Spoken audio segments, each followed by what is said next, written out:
What is going on, everybody? JPA Trades here with a video going over how to read option order flow. So, a lot of the new traders don't necessarily know what tools are out there and know kind of what resources there are in order to see a more detailed view of the market and kind of what's going on behind the scenes. So, I thought I'd make a quick video for you guys just what is options flow, how can you use it for your advantage, what are some of the tools that you have. So for that, I'm going to be using Unusual Whales. So here's just the homepage, unusualwhales.com. So what you do is just go to flow, pretty straightforward. And then right away, you kind of get bombarded with everything. So it's important to kind of navigate what you're looking at, what you need to see here, what does it mean, what's important.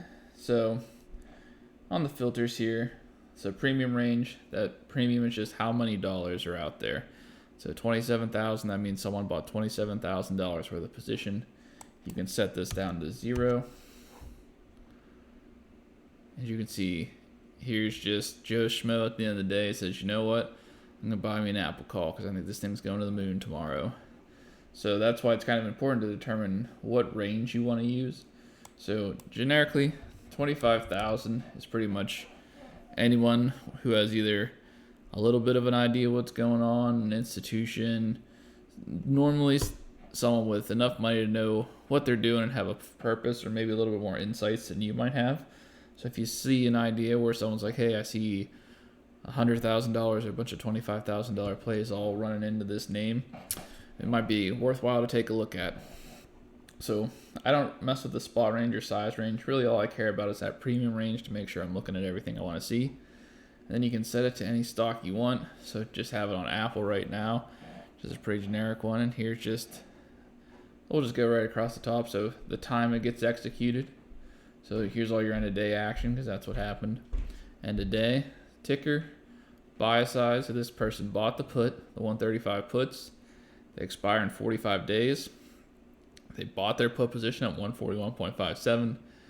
Bid versus ask, that's just bid versus ask. Spot they paid 4.68, size 57 of them to get to 27K, and this was bearish because they paid towards the ask side. So you can have bearish and bullish activity in calls and puts, like right here. This is a bullish put. That basically just means someone sold the put. So sometimes that confuses people. Well, how can a put be bullish or how can a call be bearish? It's all about if it's being bought or sold of what's happening. Like they're covered calls, covered puts. There's a lot of different vehicles out there to make money. So it's important to monitor what's going on. Like it doesn't necessarily be valuable if you see a bunch of 140 calls all being bought, if they're not bought, but 140 calls volume all showing up, if they're really just being sold, because that could actually be really bearish for Apple, as opposed to if you see 150 puts all being sold, it'd be really bullish for Apple. So here you can kind of sort through, see all the different ones that happen through the day. But what I like to do is I like to use the intraday analyst tool just so I can see everything that I want to see.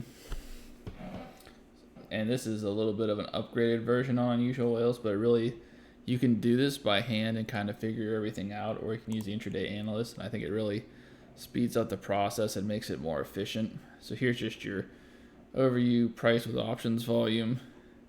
Kind of here's your calls and puts getting sold. So it's a really good, like, at a glance what's going on. My favorites are the most active chains because, if you follow me on Twitter, we primarily focus on weekly options. So it's easy to know what's going to happen in a few days. It's hard to be able to predict what's going to happen for a few weeks, especially in the kind of are we going into recession, are we not going into recession type of world we have right now. So here's kind of the most active chains for Apple. So we see the bullish versus bearish breakdown. So a little bear emoji, bull emoji. So really interesting right here. Some heavy in the 141, 145 bull call buying. Him a little bit in the put category where it's leaning towards the bears. But overall, these top positions are leaning real bullish. So that's good to see if you're rooting for Apple to go higher. So this is just like at a quick glance during the trading day. If you're like, what's Apple doing? You can go to your intraday analyst tab, just scroll down, say, okay, looks like Oh, right here, big volume, everything happening. Looks like split, and then it starts to slow down during the day and then speed up. But you can kind of see all in the middle of the day here, it looks like it's definitely a lot more calls and puts getting bought. So if you're a bull, that's good to see. So you can just kind of anticipate what's going on. You saw the price started to go up later as it was getting accumulated. Same thing with chains with highest OI, such as OI, open interest, most volume out there, most OI out there. So here again, here's a prime example of bullish puts. So they're selling these 145 puts that expire in 9 days, and they're buying the 145 calls. So there's a pretty aggressive bet that Apple's going to be above 145 in the next 9 days. So kind of helps to paint the full picture for you what's going on here. And then you can see the biggest option trades from the day, which these are useful because it kind of tells you where's the big money going. Like this is 1.85 or 1.36 million in premium. But at a quick glance, I really like the most active chains and chains with highest OI. And there's some other really useful features in here too, like the OI changes. You can see which ones are having the biggest change, which ones are getting sold. Sometimes it takes a day to update, like these -5 days are settling because the new week just started. So highest OI increase. It's always good up there. And then you can see the volume by chains, a lot more bulls than bears in the 140s.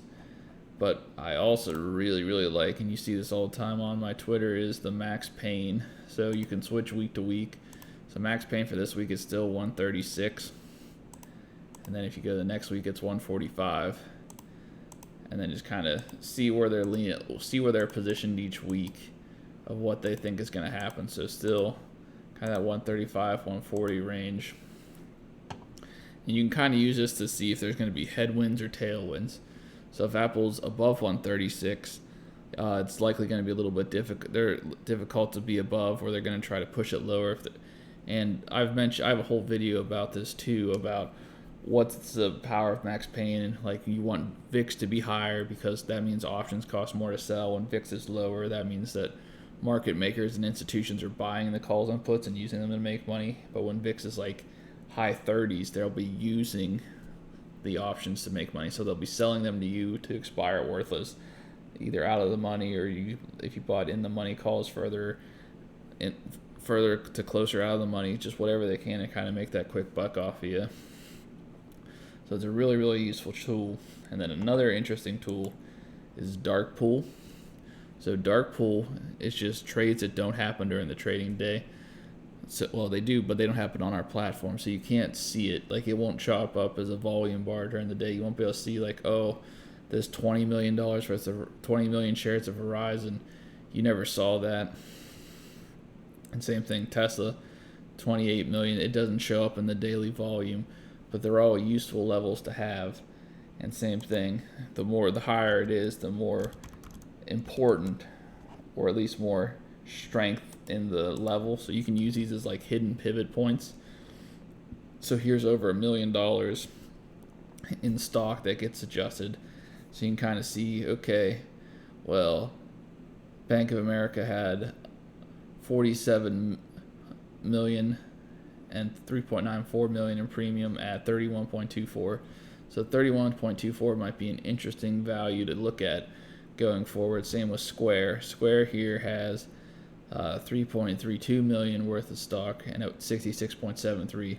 So these are kind of like hidden pivot points you can use to say, okay, if it's over that 66.73, maybe I can think that some market maker, some institution bought this, or if it's under, I can say, hey, some market maker, some institution sold this.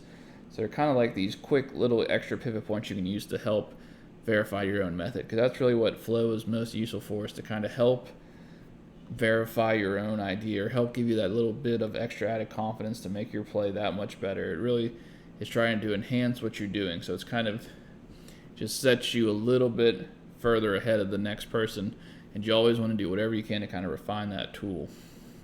And then it's just for people on Twitter. So I always post these during the day, and every now and then I post a refresher. So I'll post a refresher again. So this is for SPY. This is from the Unusual Whales app. So call premium versus put premium.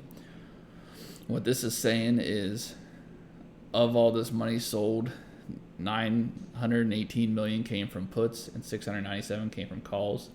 So the call volume versus the put volume, that means 2.5 million puts were 2.5 million calls were transferred today, while 2.8 million puts were on the market today.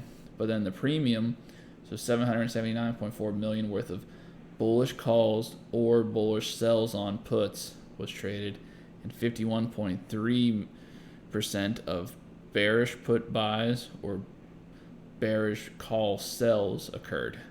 So the emojis help to kind of direct you around. That's one of the things I like with Unusual Whales is it sounds like I don't like reading, but just kind of, you want to be quick. You want to be able to make these instant split-second decisions. You don't want to be confused at what you're looking at. You just want to see it, do it, and then go through it. So with that, if you made it this far through the video, I'd love if you guys could leave me a like and subscribe if you're not. Really trying to put the YouTube content out for you, and I guess I'll see you next time.